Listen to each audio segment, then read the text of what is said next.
नमस्कार, आप देख रहे हैं न्यूज इंडिया। आपके साथ मैं हूं चारुल शर्मा। शुरुआत इस वक्त की बड़ी खबर के साथ करें। लोकसभा चुनाव को लेकर कांग्रेस ने तैयारियां तेज कर दी है। कांग्रेस ने घोषणा पत्र समिति का गठन कर दिया है। मैनिफेस्टो कमेटी में 16 लोगों के नाम शामिल हैं। पी चिदम्बरम बनाए गए हैं कमेटी के नए चेयरमैन। मैनिफेस्टो कमेटी में प्रियंका गांधी का नाम भी शामिल है। तो लोकसभा चुनाव के लिए अब कांग्रेस ने भी तैयारियां तेज कर दी हैं। मैनिफेस्टो कमेटी भी गठित कर दी गई है जिसमें 16 नाम शामिल हैं। घोषणा पत्र समिति जिसका गठन किया गया, टीएस सिंहदेव को संयोजक बनाया गया है। गौरव गोगोई और रंजीत रंजन भी इस कमेटी के सदस्य हैं। कांग्रेस ने अगले साल होने वाले लोकसभा चुनाव के लिए घोषणा पत्र समिति का गठन किया है जिसकी अध्यक्षता पार्टी के वरिष्ठ नेता पी चिदम्बरम करेंगे।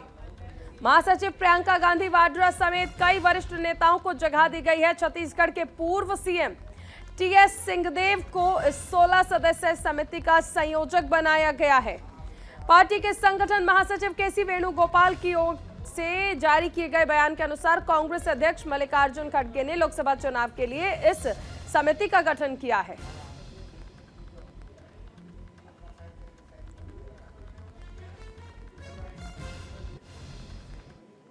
और इस वक्त की बड़ी खबर, कर्नाटक में हिजाब पर लगा प्रतिबंध हटा दिया गया है। सिद्धरमैया ने पलटा पिछली सरकार का फैसला। सभी को अपनी पसंद से कपड़े पहनने का अधिकार है। बड़ी खबर आपको बताई जा रही है। कर्नाटक की कांग्रेस सरकार ने हिजाब पर लगे प्रतिबंध को हटा दिया है। मुख्यमंत्री सिद्धरमैया ने हिजाब पर लगे बैन को हटाने का निर्देश दिया। उन्होंने कहा कि हर किसी को अपने पसंद के कपड़े पहनने का अधिकार है। मुख्यमंत्री ने कहा कि उन्होंने कर्नाटक के स्कूल और कॉलेजेस में हिजाब पर लगे बैन को हटाने का आदेश अधिकारियों को दे दिया है। इसी के साथ बीजेपी पर हमला बोलते हुए उन्होंने कहा कि पीएम मोदी का सबका साथ सबका विकास का नारा फर्जी है। बीजेपी परिधान और जाति के आधार पर लोगों और समाज को बांट रही है। कर्नाटक से बड़ी खबर, आपको याद होगा कि किस तरह से यहां पर हिजाब एक बड़ा मुद्दा बना था। जब एक छात्रा हिजाब पहनकर कॉलेज जाती है और वहां पर हिजाब को लेकर, हिजाब हटाने को लेकर बवाल मच जाता है और उसके बाद ये मामला धीरे धीरे पूरे प्रदेश की राजनीति का एक अहम मुद्दा बन गया था, जिसके बाद हिजाब पर बैन लगा दिया गया था। लेकिन अब एक बड़ी खबर यह है, सिद्धरमैया सरकार ने हिजाब पर बैन हटा दिया है। सबको अपनी पसंद के कपड़े पहनने का अधिकार है।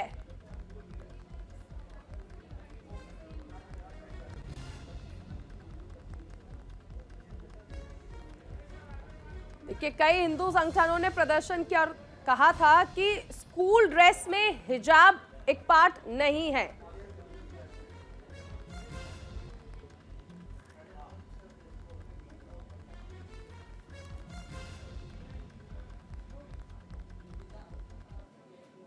अब इस मुद्दे पर राजनीति शुरू हो गई है। कर्नाटक बीजेपी अध्यक्ष की ओर से क्या कुछ कहा गया, सुनाते हैं आपको। कर्नाटक के मुख्यमंत्री सिद्धरमैया जी हिजाब के विचार में कल जो बयान दिया है, इट्स रियली अनफॉर्चुनेट। कम से कम बच्चों को अपनी गंदी पॉलिटिक्स से दूर रखना चाहिए था, लेकिन मुख्यमंत्री सिद्धरमैया जी ने हिजाब को दोबारा स्कूल और कॉलेज में अलो करेंगे ये बयान देख के पूरा इधर पॉलिटिक्स करना चाहते हैं। Is purely appeasement politics. इससे कांग्रेस पार्टी को या सिद्धरमैया को फायदा मिलने वाला नहीं है। भारतीय जनता पार्टी निंदा करते हैं सिद्धरमैया का और कांग्रेस सरकार का ये प्रयत्न को। बंद हटा दिया गया है। बड़ी खबर आपको बताई जा रही है।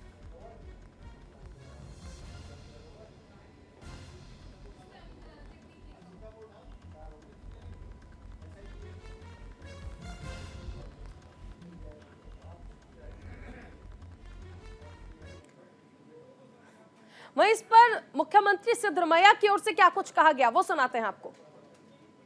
वापस तಗೊಂಡ್ಬಿಡ್ತೀವಿ, ಏನು ಹಿಜಾಬ್ ಇಲ್ಲ ಈಗ।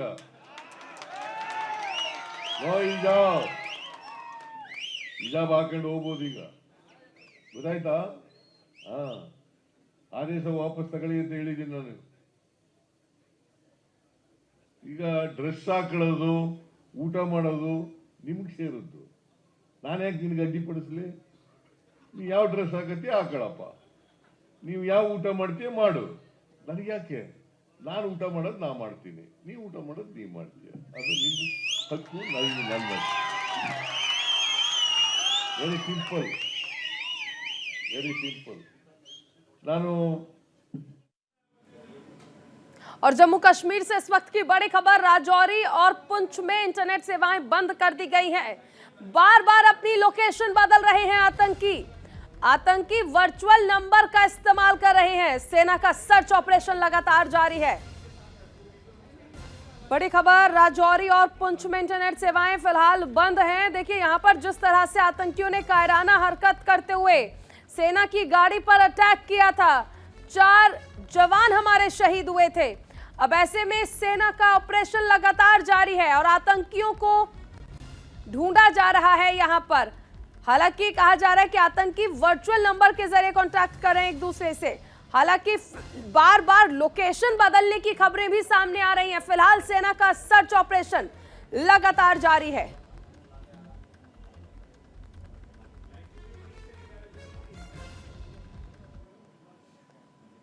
तो बार बार अपनी लोकेशन बदल रहे हैं आतंकी। राजौरी और पुंछ में इंटरनेट सेवाएं बंद कर दी गई हैं। आतंकी दरअसल वर्चुअल नंबर का इस्तेमाल कर रहे हैं और एक दूसरे के संपर्क कर रहे हैं। जम्मू कश्मीर में इन्हीं आतंकियों ने सेना की गाड़ी पर हमला किया था, जिसमें 4 जवान हमारे शहीद हुए थे। 2 दिन पहले की ये घटना है और अब इन्हीं आतंकियों को ढूंढा जा रहा है, सर्च ऑपरेशन चलाया जा रहा है और एहतियातन इंटरनेट सेवाएं यहां पर बंद कर दी गई हैं ताकि आतंकियों को ढूंढा जा सके। राजौरी और पुंछ में खासकर इंटरनेट सेवाएं बंद हैं। 4 जवान हमारे शहीद हुए थे। आतंकियों ने जब कायराना हरकत करते हुए सेना की गाड़ी पर अटैक किया था और उसके बाद से ही यहां पर लगातार सर्च ऑपरेशन चलाया जा रहा है।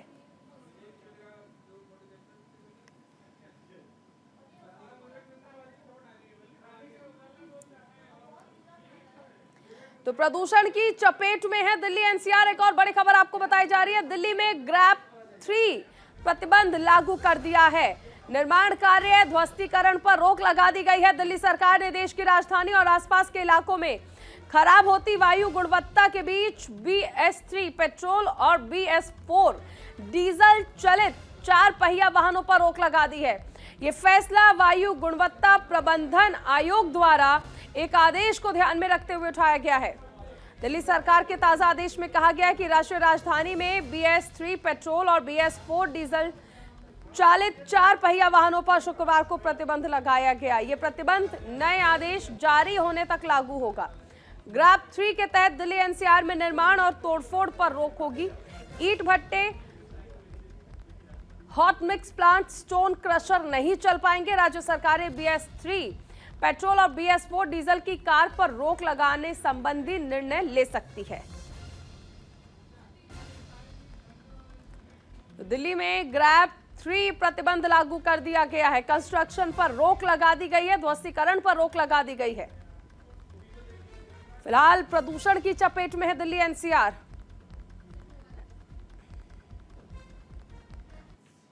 जेल में बंद सपा नेता आजम खान को थोड़ी देर बाद रामपुर पेशी के लिए लाया जाएगा।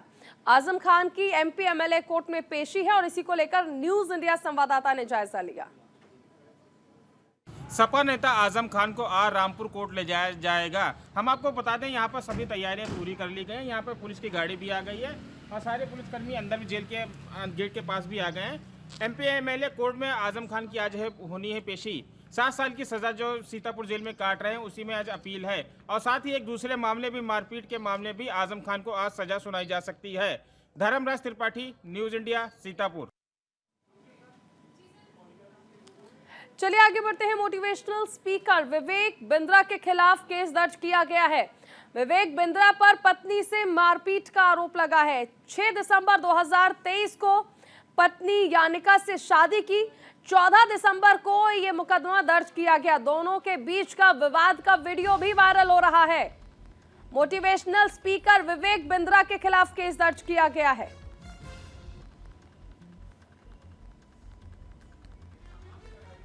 इसी महीने की 6 दिसंबर 2023 को दोनों की शादी हुई थी।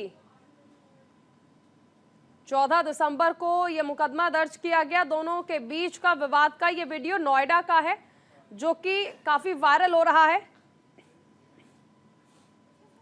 मोटिवेशनल स्पीकर विवेक बिंद्रा, जिन पर पत्नी से मारपीट का आरोप लगा है।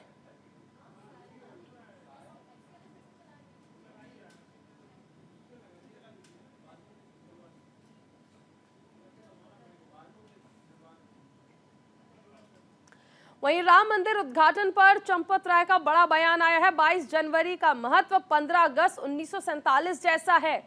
20 जनवरी को राम मंदिर का उद्घाटन होगा। बड़ी खबर, राम मंदिर उद्घाटन पर चंपत राय का बड़ा बयान। 22 जनवरी का महत्व 15 अगस्त 1947 यानी आजादी के दिन जैसा है। 20 जनवरी को राम मंदिर का उद्घाटन किया जाएगा।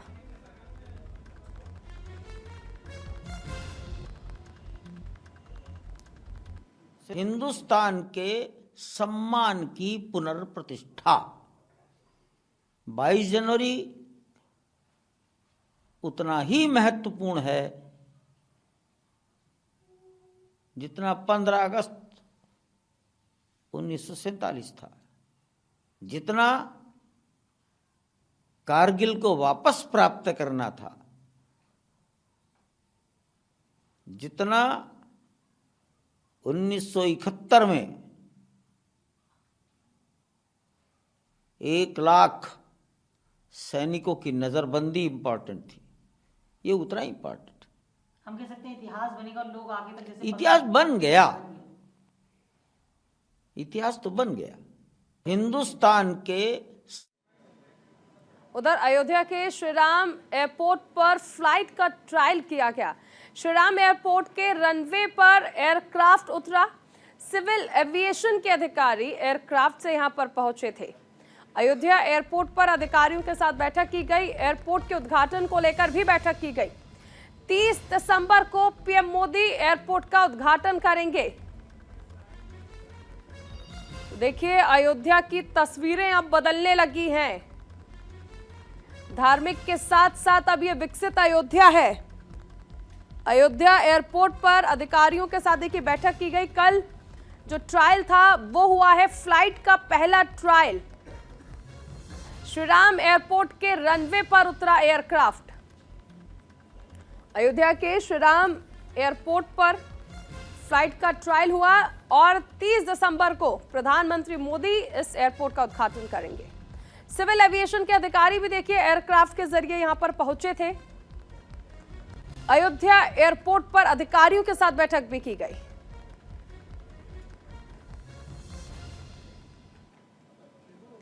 छत्तीसगढ़ के सीएम विष्णुदेव साय का दिल्ली दौरा। बड़ी खबर आपको बताई जा रही है। उपराष्ट्रपति जगदीप धनखड़ से मुलाकात की। प्रधानमंत्री मोदी और अमित शाह से भी मुलाकात करेंगे। राष्ट्रपति द्रौपदी मुर्मू से भी मुलाकात का कार्यक्रम है। बड़ी खबर आपको बताई जा रही है। छत्तीसगढ़ के सीएम विष्णुदेव साय दिल्ली दौरे पर आ रहे हैं और उपराष्ट्रपति जगदीप धनखड़ से वो मुलाकात करेंगे। प्रधानमंत्री मोदी और गृह मंत्री अमित शाह से भी मुलाकात का कार्यक्रम है। राष्ट्रपति द्रौपदी मुर्मू से भी मुलाकात होनी है। छत्तीसगढ़ के नवनिर्वाचित मुख्यमंत्री विष्णुदेव साय दिल्ली दौरे पर आ रहे हैं।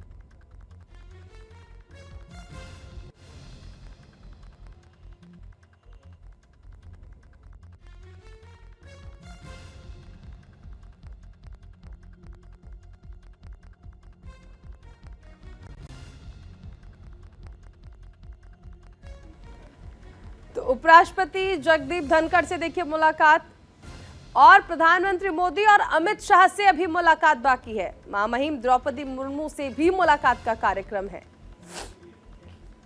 तो छत्तीसगढ़ के सीएम विष्णुदेव साय दिल्ली दौरे पर है।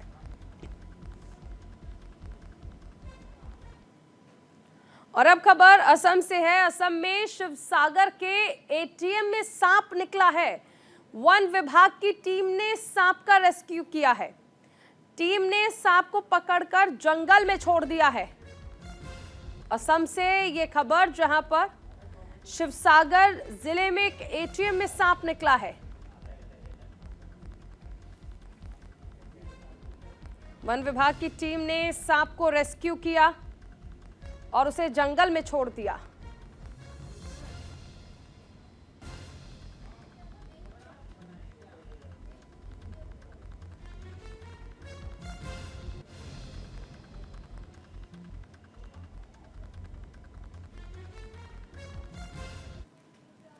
उत्तर भारत में कड़ाके की ठंड पड़ रही है और पहाड़ों पर जमकर बर्फबारी हो रही है। बड़ी खबर आपको बता रहे हैं, शीतलहर की चपेट में आ गए हैं कई राज्य। राजस्थान, दिल्ली में पारा लुढ़क गया है। उत्तर भारत के कई राज्य कड़ाके की ठंड की चपेट में हैं और दिल्ली में सुबह के समय कोहरा पड़ रहा है। दिन के समय में आसमान पर हल्के बादल छाए रहते हैं। हल्की हवा चलने से तापमान में गिरावट दर्ज की गई है। दिल्ली वासियों को ठंड का सामना करना पड़ रहा है। राष्ट्रीय राजधानी दिल्ली से ज्यादा ठंड राजस्थान में है। राजस्थान के कई जिलों का न्यूनतम तापमान 2 डिग्री सेल्सियस है। इसके साथ ही उत्तर प्रदेश, बिहार और मध्य प्रदेश के कई जिलों में घने कोहरे के साथ ठंड पड़ रही है। उत्तराखंड, हिमाचल और जम्मू कश्मीर के ऊंचाई वाले इलाकों में तापमान माइनस में पहुंच गया है। इन तीनों राज्य के कई क्षेत्रों में जमकर बर्फबारी हो रही है। साथ ही कई जगह हल्की हल्की बारिश हो रही है। मौसम विभाग के अनुसार इन इलाकों में बर्फबारी और शीतलहर के चलते मैदानी इलाकों के तापमान में गिरावट देखी जा सकती है।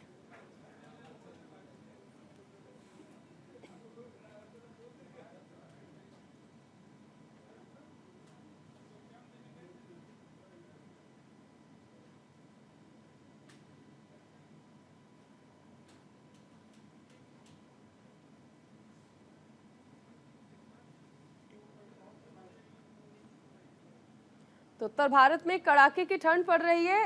पहाड़ों पर जो बर्फबारी हो रही है उससे तापमान में लगातार गिरावट दर्ज की जा रही है। तो शीतलहर की चपेट में है कई राज्य। ठंड ने परेशानियां बढ़ा दी हैं। दिल्ली में तापमान 4.9 न्यूनतम तापमान है ये। वहीं बिहार और झारखंड में न्यूनतम तापमान 4 से 8 डिग्री सेल्सियस दर्ज किया गया है। यूपी के उत्तर पश्चिमी इलाकों में घने कोहरे की चेतावनी जारी की गई है। पहाड़ों पर बर्फबारी हो रही है जिसने मैदान में ठंड बढ़ा दी है। बारिश की वजह से दक्षिण भारत के कई राज्य बेहाल हो चुके हैं। तमिलनाडु में भारी बारिश दर्ज की गई है। साउथ की बात कर लें तो यहां पर लगातार बारिश हो रही है। और अगर हम बात कर लें पहाड़ी इलाकों की तो यहां पर लगातार बर्फबारी हो रही है। असर दोनों का उत्तर भारत में हो रहा है। लखनऊ सहित यूपी के कई इलाकों में पारा गिर चुका है। अधिकतम तापमान में गिरावट दर्ज की जा रही है। उत्तराखंड, जम्मू, हिमाचल, ये वो राज्य हैं जहां पर बर्फबारी भारी मात्रा में हो रही है। उत्तर प्रदेश की बात कर लें, गोरखपुर, वाराणसी, अयोध्या में गिरावट दर्ज की गई है तापमान में। पंजाब में भी ठंड से प्रदेशवासी ठिठुरने लगे हैं। दिल्ली में शिमला के बराबर ठंड पड़ रही है। और अगर हम बात कर लें शिमला की तो यहां पर न्यूनतम तापमान 6.8 डिग्री सेल्सियस दर्ज किया गया।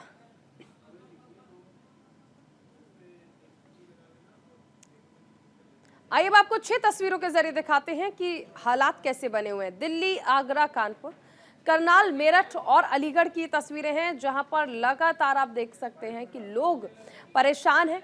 घरों के बाहर आप देख सकते हैं कि कोहरा छाया हुआ है। लोग अलाव का सहारा लेने के लिए मजबूर हैं। अंततः अगर देखें तो प्रशासनिक व्यवस्थाएं जो है रैन बसेरे में की गई हैं, लेकिन वो नाकाफी साबित हो रही हैं। पारा लगातार गिर रहा है और ऐसे में पारा गिरने के साथ ही लोगों की समस्याएं बढ़ने लगी हैं और खासकर पहाड़ों पर जो बर्फबारी हो रही है उससे फिलहाल राहत मिलती नजर नहीं आ रही है, जिस वजह से ठिठुरन जो है वो बढ़ने लगी है।